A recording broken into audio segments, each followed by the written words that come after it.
Rambling about gambling. Now, there's a bit of a blast from the past. I haven't made one of these videos in quite some time. Now, in case you're new to the channel or relatively new around here, just to sort of let you know what a rambling about gambling video is, it's me waffling on about whatever comes into my mind about a certain subject. Basically, I haven't scripted the video. I haven't even written any notes, to be honest. All I can say is that today's video was prompted by someone leaving a few comments on a few of my older videos, and particularly pertaining to bookies. And I did made that reaction video ages ago about the people, being filmed smashing up machines and bookies and all the rest of it. One of my more viewed videos, one of my less popular videos, because in that video I did to some extent stick up for the bookie staff. And anything I say in this video, by the way, isn't going to be a defence of the gambling industry. But like in that video, there are innocent victims in this, people who are working minimum wage jobs, working in bookmakers or arcades or bingo halls or whatever. These are people who just are earning a living to support themselves or support their families, and they shouldn't be subject to aggressive, violent, angry behaviour, because it's just not called for. Doesn't mean I'm defending the FOBTs or defending the bookies as a whole, but ultimately the people that you should be getting angry with aren't the people who are sat behind the counter minding their own business, just trying to make people cups of tea and stuff. But anyway, that's by the by, right? So this person commented on some of my videos, basically saying two things. Firstly, that they think it's a scam, that whenever someone loses a significant amount of money in the FOBTs, the staff will immediately come over when they're done and take the cash out of the machine and put it in the safe or in the till or whatever. Okay, thus leaving the machine without any money in it, so the next person who plays it doesn't have a chance of winning because there's no cash in the machine. All right, so I wanted to address that. But the same person also said they went something like 1,400 spins without landing a number. Don't know the context of that. Don't know whether that's. I assume that's probably roulette. In which case, that's almost certainly an exaggeration, because that would take you all day, wouldn't it? But anyway, that's by the by, right? So there are a couple of things I want to address. Give my I say opinion. Give my informed knowledge on. I also want to talk about other sort of gambling myths, fallacies and misconceptions, basically, and sort of talk about those and talk about the reasons we hold these beliefs, these misconceptions, and we hang on to these myths and sort of rumours and all that sort of stuff, right, about gambling, and why, in fact, that's actually quite harmful. So yeah, that's what I want to ramble about today. Welcome along for the ride. Hope you're keeping safe, hope you're keeping sane. Thank you to everyone who supports the channel. There will be, as always, a Patreon link in the description below.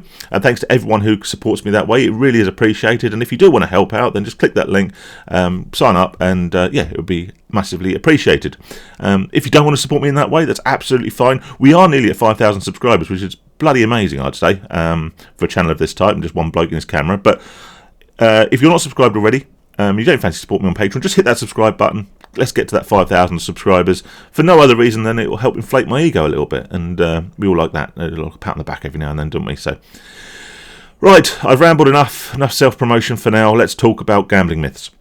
So let's address this gentleman's, actually I think it's a gentleman who commented first about emptying the machines of cash in bookies after someone's lost money.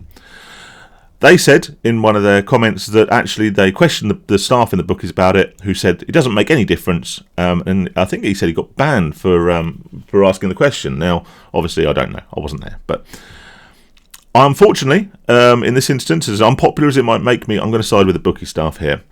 In a random machine, as FOBTs purport to be, and I don't see any reason why they wouldn't be random. Let's face it, they've got a big enough margin in there that they're going to take your money anyway. But in a random machine, it doesn't matter how much cash is in there.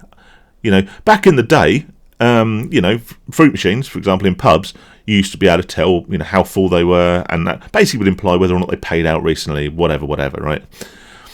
Bookies, doesn't matter. Doesn't matter a jot. The cash goes in, the tickets come out. They don't even pay out in cash. It doesn't matter how much cash is actually in there. The reason they empty the machine is purely a more practical one, really. It's for security reasons. Let's face it, if someone has just gone and lost, a grand in a FOBT, and they are like one of the people in one of my previous videos who smash them up, the motivation, if you're that way inclined and you're that angry and you're that tilted by the gambling, the motivation to smash open that machine and get your cash back is likely to be significantly stronger if you know there is at least £1,000 you just lost in there.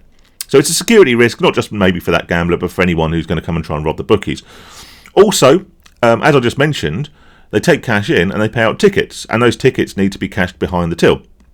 So if you get a load of people come in and they're maybe quite high rollers, so to speak, they gamble big odds, so they lose hundreds or win hundreds, then on the occasion they win, which yes is of course going to be less frequent than their losses, that's how it works, but on the occasion they do win and they do cash out, you're going to need cash behind the counter, in the safe, in the tills or whatever, to pay them out. It's really as simple as that. The amount of cash sat in the cash box or in the little cassette thing under the note changer, it makes no odds at all. It doesn't make any difference to the payout. In terms of going X amount of spins without getting X, which is, I can pretty much generalise a lot of complaints about FOBTs and other machines. Now, if they're a truly random game, okay, and on FOBTs I believe they're all random games. I don't know, there might be some compensated ones. I don't know, I haven't, to be honest, set foot in a bookies for years. If it's a completely random game, then yeah, I mean, you have a chance that you're going to go on a really quite feral run of bad luck. Say you bet on, say in most basic terms, you bet on heads or tails on a coin toss. If you're lucky, you might toss a coin and you might get 5 heads on a row. So you're betting on heads, right? You might get 5 heads on the bounce. But there's just as much chance, by that logic, of going 5 tails on the bounce. People, and yeah, I mean, I'll include myself in this historically. The complaints that things are rigged or conspiring against you or are unfair or are whatever, or dodgy, badly programmed or whatever the complaint might be, right? They pretty much all follow the same pattern. Generally speaking, we only really contemplate that when we're losing. If we go on to, say, play roulette and 5 of our numbers come in 5 spins on the bounce, yes, we might consider ourselves lucky, but we're not going to sit there and berate the machine or think about the machine in the same way that, oh, actually it's conspiring to make me win. We'll just think we've been lucky. Whereas obviously if we have 5 spins and none of our numbers come in, then we'll accuse the machine of being rigged. Now, all this being said, I'm not going to sit here and say that I know 100% for sure that these machines are random. I'm not going to say that there aren't dodgy programs out there, there aren't flawed machines, there aren't things out there to rip you off. But generally speaking, these machines have an inbuilt edge. They have an inbuilt house edge, they have an inbuilt margin for profit. So realistically, most of the games don't need to be rigged in order to be profitable for the bookies. Same for casinos, same for arcades, all the rest of it, right? I am talking here about random games. Of course, there are compensated games, but that's kind of a story for another day. So that's that. So, yeah, if you want to know why they empty the machines, it's a security thing. It's so they've got cash to pay you out if you win. And it won't have any impact on future play. And as for extended runs of bad luck on random games, unfortunately they happen. But we don't really we don't put the burden or the onus on the machine if we're having a run of good luck. We only sort of think about it and berate the machine if we're having a run of bad luck. And I guess that's just the mentality, isn't it? So let's talk about other gambling myths, because I, in my much younger days, used to manage one of those high street arcades.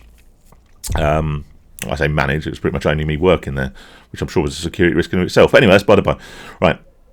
And yeah, I mean, I saw these things. This is the thing. I saw all these sort of myths and fallacies and little superstitions, I would say, that people had about, only playing fruit machines with notes because they don't want to take the coins out. Because if you take the coins out, then the machine thinks it's got less money in it, so it's less likely to pay out. Now, all of that was nonsense. It's, it spins in, credits out, whatever. It's all kept track of in real time. People who didn't want to collect the bank on the machine, because once those coins physically came out of the machine, it will realise it's paid out, when obviously it would have registered the win much, much before that. But there were lots of little superstitions people had. The way they pushed certain buttons, gently stroking the start button to try and coax it in, or tapping buttons 4 times, or everyone who's been in an arcade and in the general vicinity of a party time machine would have seen this in an attempt to get a repeated feature. Jeez, that used to do my head in. The amount of buttons we used to get through on those party times is absolutely ridiculous. But yeah, the reason we have these myths, these little routines, these superstitions, these fallacies almost, is quite simple, really. It's because we want to believe and maintain that we have some element of control over the outcome of what is otherwise either random or a predetermined result. if we are to believe and truly believe that what the game we are playing is random and that we are unable to have any kind of input or control over the result, then we are accepting that we are subject to the house advantage. In the same way that people have and develop systems or strategies for roulette, not sort of guaranteed profit ones, but everyone has a way in which they play. Be that covering a certain section, certain numbers, changing between one and the other, going all red or black, whatever, right? Everyone has a way of playing roulette in the same way that most people who gamble do have these little superstitions, little, routines, things they do which really have no impact, but they do because they believe it gives them some element of control over an outcome to which otherwise they are completely irrelevant. If a roulette wheel is spinning, it doesn't matter, what you do, between the time the ball's going and the time the ball stops.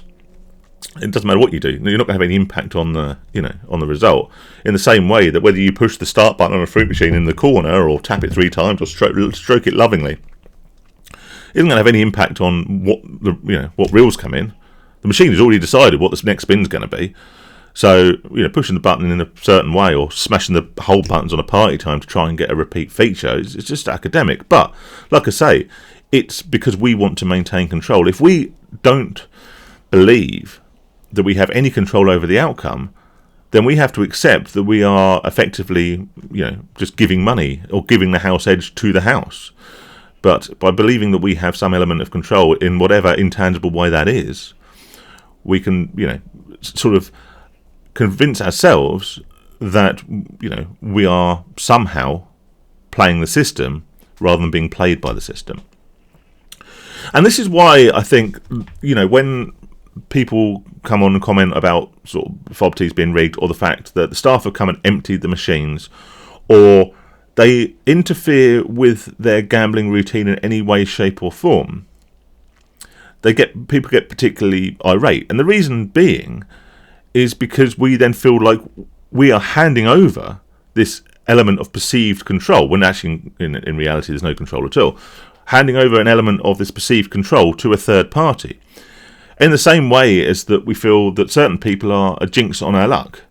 If we are playing a slot machine or we're sitting at a blackjack table and someone comes and sits next to us and then suddenly we start losing, we would have lost, providing we were doing the same bets and the same strategy, the same routine, whatever, over and over again. The result is the result, and that was always going to be the result. But if someone comes and sits next to you and suddenly you go from a good run to a bad run, you'll curse that person sitting next to you, or the person they're talking to you while trying to play a machine or whatever. You then find when you lose, not only are you now more conscious of your losses because there's someone standing on your shoulder witnessing your losses, which, let's face it, is really quite annoying, but we can then put the blame on that person because they have somehow affected the gambling process, So that's kind of that, really. Like I said, I did say this was going to be a bit of a rambling video, and I rambled. So my point is that, whilst I'm not here to defend the gambling companies, I think in most instances that they don't need to cheat us because the odds are already in their favour. And like I say, that's not to say there's not crooked operators out there and all the rest of it. I'm sure there are. But I think the reason we get so irate by things that interfere with our gambling sessions is purely because we feel like we are relinquishing some element of control over the result, and that result is typically something we never had any control over in the first place. I'll stop rambling now. Probably wasn't a particularly great video, that, but just wanted to sort of address that, talk about it. Like I say, if you're, if you haven't subscribed, please do. Like I say, trying to get to 5,000 subscribers purely for my own ego. But more importantly, actually, just to reach more people, really. And that's kind of the plan. And if you want to support me through Patreon, that is greatly, greatly appreciated. There'll be a link in the description below. But until next time, guys, speak to you soon. All the best.